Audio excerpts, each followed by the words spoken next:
Hi everyone, my name is Daniel and this is my digital reflection for CEE 300 Engineering Business Practices taught by Dr. Thomas Seeger.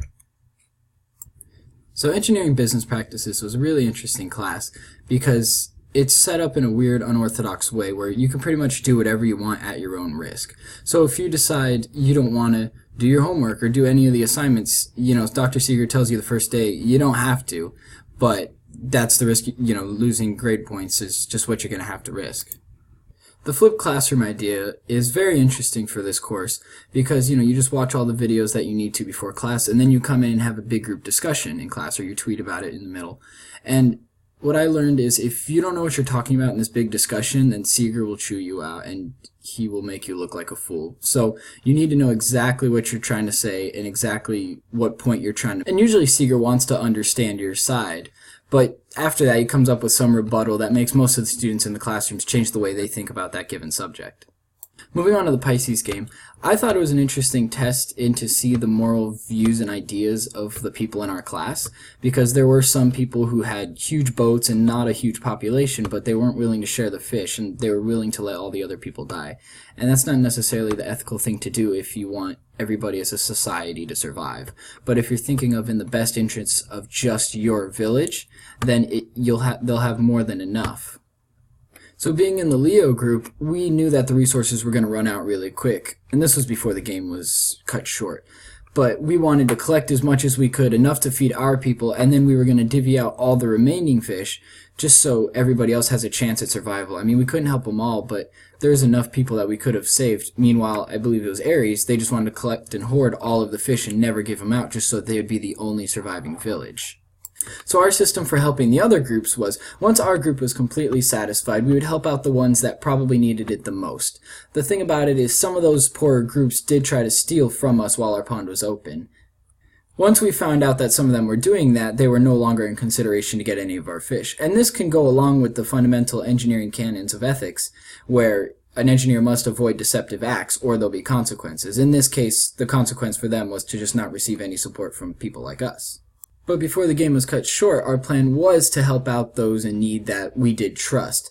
And not a lot of other groups wanted to do that, and we thought that it was paramount, just like the engineering canons, to ensure the survival of everybody with what we do. One of the lectures I found particularly interesting was the rules versus norm lectures and how they're different from one another. As we all know, a norm, we're not going to know what happens if it's broken, but a rule has an explicit consequence if it is broken. And that's pretty interesting because there can be a really hazy line between the two. Something I found very interesting was the 5 norms for effective teamwork, which I actually use at work and I use in classrooms now, because it does prove to be a pretty good way to prove yourself and make yourself as useful as you could be. The first norm for effective teamwork is to just keep going. If I get stuck with something at work, I'm not just going to sit there and do nothing. I'm going to keep trying to work and figure it out and ask somebody if I really need to.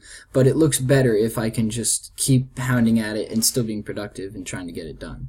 The next norm is to make less work for others. And this is important because you want to improve the value of yourself and you want to make yourself look better with your group, and that's the way to do it. And also, you need to do what's important. And people seem to neglect what's important, but not urgent. And we talked a long time about this, because if it's urgent and important, people will jump on it right away. But people seem to procrastinate more than anything, and they seem to wait on the things that are really important, but they don't have to be done in a timely manner. The next norm for effective teamwork is to keep the team informed. This is important, especially in engineering, just because things change so much, so it's really important to give constant updates on what you're doing and what things are changing. Lastly, it's important to keep people at their word. People will mean what they say, and it's not wise to assume what they're thinking. After talking about these 5 norms in class, I decided to try it in my office at work, and it did prove to make me a little more valuable to the group, and it made it a lot easier to transition between projects, and it made me a lot more productive. So I definitely think that it is a beneficial thing that a lot of people should be learning. The biggest problem that I did have with this class was the parallel sessions.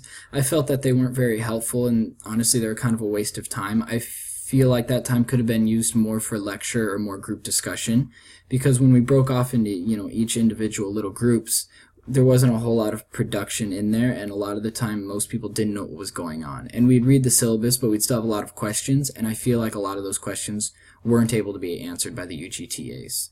So I feel like that could be improved a little bit, possibly. I'm not sure how, but that definitely was a problem. All in all, I thought CEE 300 was a pretty decent course. I learned a lot about finance, ethics, and even a little about myself in that time. I do feel like Dr. Seeger is a great lecturer when he's there.